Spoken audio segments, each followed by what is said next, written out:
तसव्वुर करें, एक ऐसा शहर जहां सड़कों को पानी से धोया जाता था, जहां धुएं की जगह ताज़ा समंदरी हवा थी और शोर की जगह बगियों की टप-टप सुनाई देती थी। क्या आप यकीन करेंगे कि ये वही कराची है जिसे आज हम जानते हैं? बिल्कुल नहीं, ये 1902 का कराची है जो एशिया का पेरिस कहलाता था। खुशामदीद वक्त पर आज हम वक्त का पहिया उल्टा घुमाएंगे। हम चलेंगे आज से तकरीबन 120 साल पीछे, एक ऐसी दुनिया में जहां कराची की सड़कें लंदन और न्यूयॉर्क का मुकाबला करती थी। अपनी कुर्सियों की पेटियां बांध लीजिए, क्योंकि तारीख के ये औराक आपकी होश उड़ा देंगे।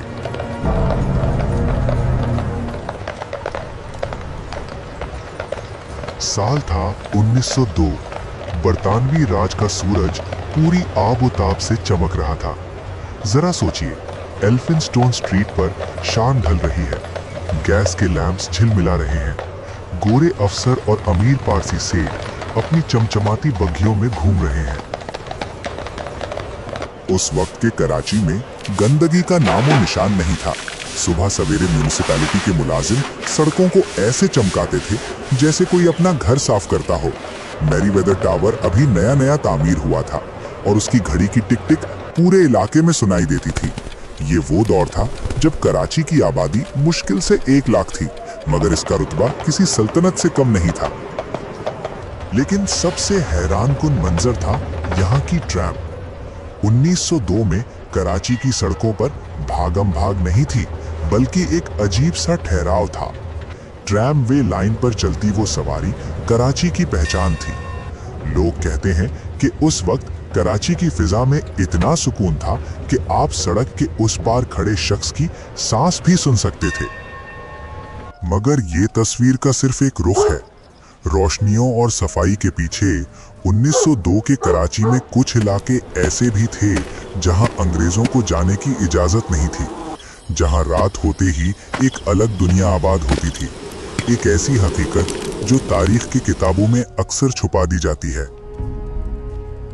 जैसा कि हमने पिछले हिस्से में बताया, 1902 का कराची सिर्फ चमकती सड़कों का नाम नहीं था। उस वक्त अंग्रेजों ने शहर को 2 हिस्सों में तकसीम कर रखा था। एक व्हाइट टाउन जहां सदर और कैंटोनमेंट की रौनक थी, और दूसरा ब्लैक टाउन यानी आज का पुराना शहर जहां मकामी लोग बसते थे।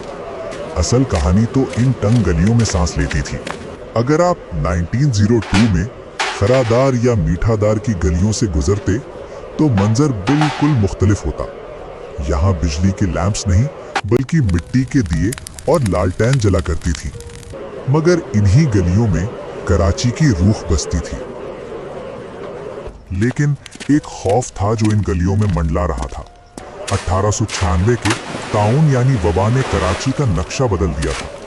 1902 तक आते आते लोगों के दिलों में ये डर बैठ गया था कि सफाई ना रखी गई तो मौत वापस आ जाएगी। यही वजह थी कि अंग्रेज सरकार ने सख्ती बरकरार रखी थी। मगर नेटिव जेटी के पुल के नीचे कहानी कुछ और थी। नेटिव जेटी का पुल, जहां से लोग अपने गुनाहों का बोझ उतारने के लिए गोश्त और सिक्के समंदर में फेंकते थे।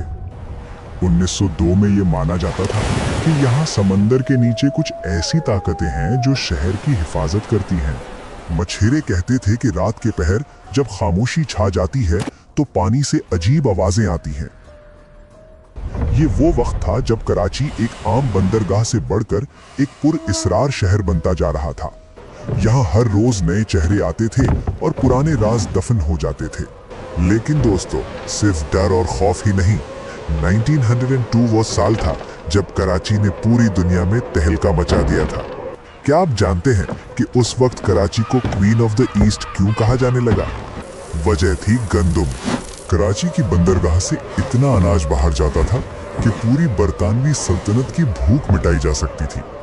पैसा पानी की तरह बह रहा था और इस दौलत ने शहर में कुछ ऐसी इमारतें खड़ी कर दी थी जो आज भी हमें हैरान करती हैं। इन्हीं इमारतों में से एक इमारत ऐसी थी जिसके नीचे कहा जाता है कि अंग्रेजों ने बागियों को सजा देने के लिए तहखाने बनाए थे। वो जगह जो आज हमारे लिए सिर्फ खरीदारी का मरकज है, लेकिन 1902 में वहां खून और खौफ की तारीख लिखी जा रही थी। वो इमारत कौन सी थी? और कराची की जमीन के नीचे छुपे उस अजीम खजाने की हकीकत क्या है, ये सब हम आगे देखेंगे। जुड़े रहिए गहरी आंख के साथ, तारीख अभी बाकी है। वो इमारत कोई और नहीं बल्कि कराची की शान एम्प्रेस मार्केट थी। आज हम इसे खरीदारी के लिए जानते हैं, लेकिन 1902 में इसके दरो दीवार से बगावत की दास्तान सुनाई देती थी। कहा जाता है कि जिस जमीन पर यह मार्केट खड़ी की गई, वहां 1857 की जंगे आजादी के बाद बागियों को तोपों से उड़ा दिया गया था। अंग्रेजों ने ये आलीशान मार्केट उस खून आलूद माजी को छुपाने के लिए बनाई थी। 1902 में जब यहाँ सुबह का बाजार लगता था, तो अंग्रेज मेम साहिबाइन यहाँ से ताज़ा फल खरीदती थी, बेखबर उस हकीकत से कि उनके पैरों के नीचे तारीख दफन है। एम्प्रेस मार्केट से निकलकर अगर हम थोड़ा आगे बढ़ें तो सुनाई देती थी नॉर्थ वेस्टर्न रेलवे की सीटी। ये 1902 का दौर था जब कराची स्टेशन पर काले धुएं वाले इंजन्स की हुक्मरानी थी। ये रेलवे लाइन कराची की रगें थीं। पंजाब की गंदुम और कपास इन्हीं पटरियों के जरिए कराची की बंदरगाह तक पहुंचती थी। कैंट स्टेशन का मंजर किसी मेला से कम नहीं होता था।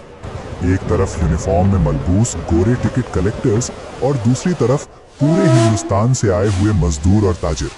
ये वो जगह थी जहां मशरिक और मगरिब का मिलाप होता था। लेकिन शहर का एक हिस्सा ऐसा भी था जहां आम आदमी का दाखला ममनू था। सिंध क्लब और कराची जिमखाना। 1902 की शामों में यहाँ पियानो की धुन बजती थी और क्रिस्टल के ग्लास टकराने की आवाज आती थी। यहाँ रहने वालों को लगता था कि बरतानवी राज कभी खत्म नहीं होगा। उनकी दुनिया में सुकून था, दौलत थी और लग्जरी थी, मगर उन्हें खबर नहीं थी कि वक्त करवट लेने वाला है। शहर में एक ऐसी मशीन आने वाली थी जो घोड़ों की जगह ले लेगी और रफ्तार के नए मायने लिखेगी। 1902 का साल खत्म होने को था और कराची एक नए दौर में दाखिल होने वाला था। हमने जमीन देखी, बाजार देखे और समंदर के राज जाने। कराची का वो मंजर जो शायद आपने कभी तसव्वुर भी न किया हो। पहली मोटर कार की आमद और मनोरा आइलैंड के वो किस्से जो आज तक बुजुर्गों के सीनों में महफूज हैं। आखिर 1902 के बाद कराची का पेरिस वाला टाइटल कैसे धुंधला पड़ गया। इस सफर का आखिरी और सबसे जज्बाती हिस्सा अभी आगे है। 1902 का साल खत्म होने को था और कराची की सड़कों पर एक नई आवाज सुनाई देने लगी थी। ये आवाज घोड़ों की टापों की नहीं बल्कि मोटर कार के इंजन की थी।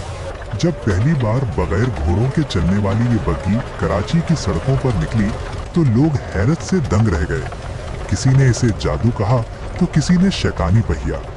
ये सिर्फ एक गाड़ी नहीं थी, ये इस बात का ऐलान था कि कराची अब जदीद दौर में कदम रख चुका है। रफ्तार बढ़ने वाली थी और सुकून आहिस्ता आहिस्ता खत्म होने वाला था।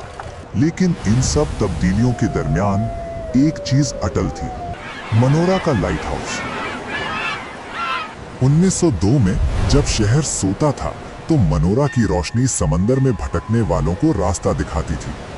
इस मीनार ने कराची को एक मामूली मछेरा बस्ती से एशिया का पेरिस बनते देखा था। ये वो निगहबान था जिसने अंग्रेजों का उरूज भी देखा और फिर बाद में उनका जवाल भी। अगर मनोरा की दीवारें बोल सकती तो वो हमें बताती कि असल कराची कैसा था। आज जब हम 1902 की तस्वीरों को देखते हैं तो दिल में एक सवाल उठता है, वो शहर कहाँ खो गया? वो सड़कें जो पानी से धुली जाती थीं, वो डिसिप्लिन, वो नज़ाकत, क्या वो सिर्फ अंग्रेजों के साथ चली गई? कराची वही है, समंदर वही है, हवा वही है, मगर शायद हमने उस एहसास को खो दिया है जो इस शहर को अपना घर समझता था। 1902 का कराची हमें ये याद दिलाता है कि ये शहर सिर्फ ईंटों और पत्थरों का ढेर नहीं बल्कि एक जिंदा तारीख है। तारीख के सफर में हमारे साथ चलने का शुक्रिया। माजी के दरीचे बंद जरूर हो जाते हैं मगर उनकी रोशनी हमेशा बाकी रहती है। शायद किसी दिन हम अपने कराची को फिर से वैसा ही शानदार बना सकें।